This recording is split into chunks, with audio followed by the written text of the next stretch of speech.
Hello friends, मैं Aryan Shukla business adviser YouTube channel business adviser 009 पर आपका स्वागत करता हूं। आज हम अपने परंपरागत विषय से हट करके कुछ साहित्य की बात करते हैं, कुछ कविता की बात करते हैं। इसलिए थोड़ा सा कुछ हमारा मन बहलेगा, कुछ आप अपना मन बहलाइएगा। नंबर एक पर तो सबसे पहली बात मैं ये बताना चाहूँगा कि प्रगति चित्रण, प्रकृति का अपने साहित्य में चित्रण यूं तो काव्य में तो अनेकों कवियों ने किया है। प्रकृति का सुंदर मनोहारी चित्रण काव्य में तो अनेकों कवियों ने किया है, चाहे वो जिस भाषा के हों, हिंदी के हों, संस्कृत के हों, इंग्लिश के हों या अन्य भाषाओं के कवि हों। उन्होंने अपनी अपनी लेखनी से प्रकृति के एक से एक सुंदर और मनोहारी चित्रों का वर्णन किया है। लेकिन गद्य में भी तमाम लेखकों ने प्रकृति को चित्रित करने का प्रयास किया है, परंतु हमने अपने अध्ययन में पाया है कि बाबू देवकीनंदन खत्री ने अपने उपन्यासों में जितना सुंदर प्रकृति का चित्रण गद्य में किया है, इतना सुंदर प्रकृति चित्रण कम से कम हमको तो कहीं नहीं मिला। जैसे कि उनके चंद्रकांता संतति, भूतनाथ आदि उपन्यासों में उन्होंने प्रकृति का बड़ा ही बेहतरीन और लाजवाब चित्रण किया है। इसलिए हम तो ये कहेंगे कि हमारी बात को कभी आजमाना जरूर, क्योंकि जब मैं आज तक उनके इस प्राकृतिक चित्रण को नहीं भूल पाया और आज बरबस अपनी परंपरागत लाइन से हट करके साहित्य की बात करने लगा हूं, क्योंकि कुछ ऐसी धरोहरें होती हैं जिन धरोहरों को ऐसा लगता है कि इनको शेयर करना चाहिए, इनको एक दूसरे के साथ बांटना चाहिए, क्योंकि वो अवश्य बांटो जिससे कम से कम आप में एक क्वालिटी इंप्रूव होती है। आइए बिल्कुल लाइन से हट करके एक कविता मैं आपको सुनाता हूं। हो सकता है किसी दौर में मैं इसे पसंद करता हूं, लेकिन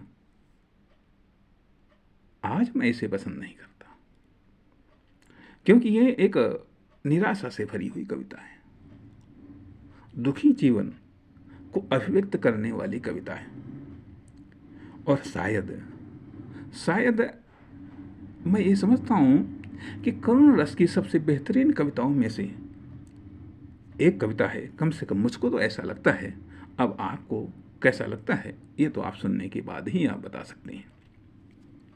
क्या है जरा सुनिएगा कि जीवन मेरा पतझड़ जैसा, जीवन मेरा पतझड़ जैसा, क्यों लगता है अक्सर ऐसा, जीवन मेरा पतझड़ जैसा, क्यों लगता है अक्सर ऐसा, निविड़ निशा में सब जग सोए, निविड़ निशा में सब जग सोए, मेरे बेबस नैना रोए, मेरे बेबस नैना रोए, निविड़ निशा में सब जग सोए, मेरे बेबस नैना रोए, काहे नीड़ जुदा डाली से, काहे नीड़ जुदा डाली से, क्या क्या प्रश्न करूं माली से, काहे नीड़ जुदा डाली से, क्या क्या प्रश्न करूं माली से, मैं थी फूल किसी उपवन का, मैं थी फूल किसी उपवन का, जानो स्वाद नहीं सावन का, मैं थी फूल किसी उपवन का, जानू स्वाद नहीं सावन का। खुद तोड़ा माली ने मुझको, खुद तोड़ा माली ने मुझको, खुद छोड़ा डाली ने मुझको। खुद तोड़ा माली ने मुझको, खुद छोड़ा डाली ने मुझको। ओ योग लगे अंगारे जैसा, योग लगे अंगारे जैसा, होगा कौन हमारे जैसा। योग लगे अंगारे जैसा, होगा कौन हमारे जैसा। दिए जल गई शाम हो गई, दिए जल गई शाम हो गई, खुशबू तक नीलाम हो गई। दिए जल गए शाम हो गई, खुशबू तक नीलाम हो गई। मैं क्या हंसना गाना जानूं, मैं क्या हंसना गाना जानूं, मैं तो इश्क बहाना जानूं। मैं तो इश्क बहाना जानूं। मैं क्या हंसना रोना गानूं, मैं क्या हंसना रोना गाना जानूं। मैं तो केवल इश्क बहाना जानूं। सीने में तूफान दबाए, सीने में तूफान दबाए, मैं पत्थर हूँ पत्थर जैसा। सीने में तूफान दबाए, मैं पत्थर हूँ पत्थर जैसा। मेरा जीवन जीवन मेरा पतझड़ जैसा, क्यों लगता है अक्सर ऐसा। जीवन मेरा पतझड़ जैसा, क्यों लगता है अक्सर ऐसा। मैंने जिसका दिल बहलाया, मैंने जिसका दिल बहलाया, ऐसी बागी ने चमन जलाया। ऐसे ऐसे बागी ने चमन जलाया। ये जुल्म सभी ने, जो जुल्म सभी ने ढाए मुझ पर, जो जुल्म सभी ने ढाए मुझ पर, फूल बन गया बेबस पल कर, फूल बन गया बेबस पल कर। अरुण मिले, अरुण मिले या फिर अरुण मिले या फिर ससियाए, अरुण मिले या फिर ससियाए। सपने मेरे हो सपने मेरे चमन जलाए। अरुण मिले या ससियाए, सपने मेरे चमन जलाए। जीवन से क्या चाहत मुझको कर डाला आहत, जीवन से क्या चाहत मुझको कर डाला है आहत। लेकिन मेरा मन अस्थिर है, एक सफर है शून्य शिविर है। लेकिन मेरा मन अस्थिर है, एक सफर है शून्य शिविर है। गीले पत्तों की ज्वाला है, होता धुआं सुलग कर जैसा। गीले पत्तों की ज्वाला है, होता धुआं सुलग कर जैसा। जीवन मेरा पतझड़ जैसा, जीवन मेरा पतझड़ जैसा, क्यों लगता है अक्सर ऐसा। जीवन मेरा पतझड़ जैसा, क्यों लगता है अक्सर ऐसा। आइए इस गीत के बाद में एक और गीत से आपका संबंध जोड़ने का प्रयास करता हूँ, जो कि निश्चित तौर पर एक प्रेरणा गीत है और अक्सर करके हमें पसंद आता है। और उम्मीद है आपको भी ये गीत पसंद आएगा।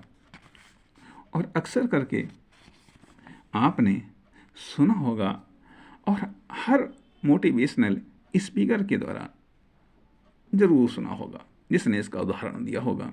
निश्चित तौर पर मैं भी उसी परंपरा का निर्वाह करते हुए इस गीत को आपको सुनाना चाहता हूँ, क्योंकि रिपीट अच्छा करोगे, दिमाग में अच्छा डालोगे तो रिजल्ट भी अच्छा आएगा।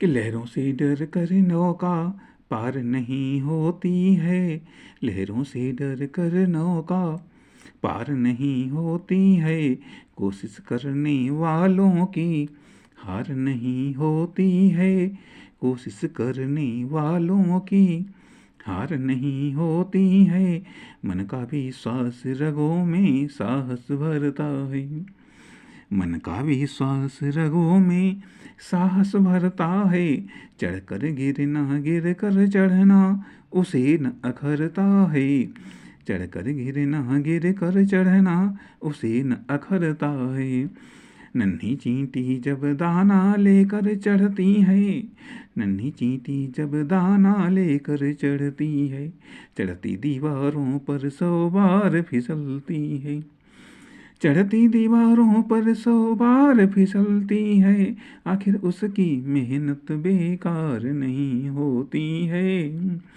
आखिर उसकी मेहनत बेकार नहीं होती है, कोशिश करने वालों की हार नहीं होती है, लहरों से डर कर नौका पार नहीं होती है, डुबकियां सिंधु में गोताखोर लगाता है, डुबकियां सिंधु में गोताखोर लगाता है, जाकर खाली हाथ लौट वह आता है, जाकर खाली हाथ लौट वह आता है, मिलते न सहज मोती गहरे पानी में, बढ़ता दूना उत्साह, बढ़ता दूना उत्साह इसी हैरानी में, बढ़ता दूना उत्साह इसी हैरानी में, मुट्ठी खाली उसकी हर बार नहीं होती है, मुट्ठी खाली उसकी हर बार नहीं होती है,